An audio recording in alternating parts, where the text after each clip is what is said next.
जिलापालଙ୍କ कार्यालय सम्मुखरे विक्षोभ प्रदर्शन कले संयुक्त किसान मोर्चा एवं केंद्रीय श्रमिक। गजपति जिला पारलाखेमुंडी स्थित जिलापालଙ୍କ कार्यालय सम्मुखरे आज संयुक्त किसान मोर्चा केंद्रीय श्रमिक एवं कर्मचारी संगठन मानक पक्षरु विक्षोभ प्रदर्शन करा।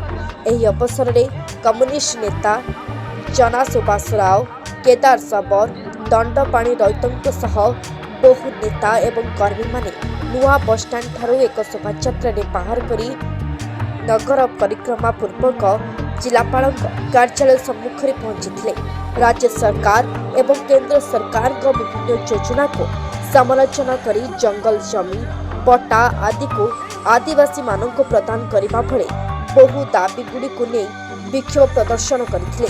एही अवसर में जिला प्रशासन को बहु दाबी संबलित एक दाबीपत्र प्रदान करिसेंती।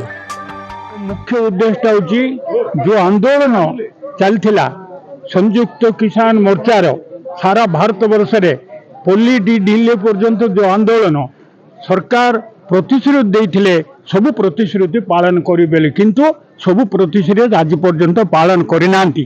जो प्रतिश्रुति पालन करनांती ताहा पालन करिबा पई सबु दाबी सारा भारत वर्ष रे डिसेंबर 26 रे नवंबर 26 रे सबुटे आंदोलन चली सारा भारत वर्ष रे से परिप्रेक्षी रे गजपति जिल्ला रे आंदोलन चली। मुख्य दाबी होची कृषक माननको लाभजनक दर दियो, स्वामीनाथन कमिशन रिपोर्ट अनुसार प्रस्ताव अनुसार से कार्यकारी कर, ऋण छाड़ कर, मजूरी एनआरजी रे 200 टंका 200 दिन रे काम एवं 600 टंका मजूरी दियो। ये जो दाबी रही मुख्य दाबी ये दाबी गुड़ाक अक्षर अक्षर पालन करने सारा भारत वर्ष रे आंदोलन तीव्रतर आज चली बुझे कि हेले बर्तमान आम चाहूँ चाषी मान आंदोलन, कृषि श्रमिक मान आंदोलन, लाभजनक दर देवाई आंदोलन, ऋण छाड़ करने आंदोलन कौन सी कथा ओडिशा सरकार केंद्र सरकार करना प्रतिश्रुति मत देले जो आंदोलन फल रे आंदोलन सफल है सरकार मानिले किंतु मानिबाटा आज पर्यंत कार्यकारी कले नाही से आंदोलन तीव्रतर हो दाबी पूरण आगु को विराट आंदोलन हम सारा भारत वर्ष बंद हो।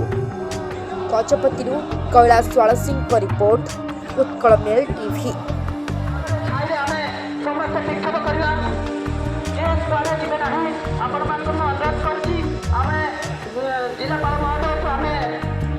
वीडियो को लाइक करंतु, आम चैनल को सब्सक्राइब करंतु,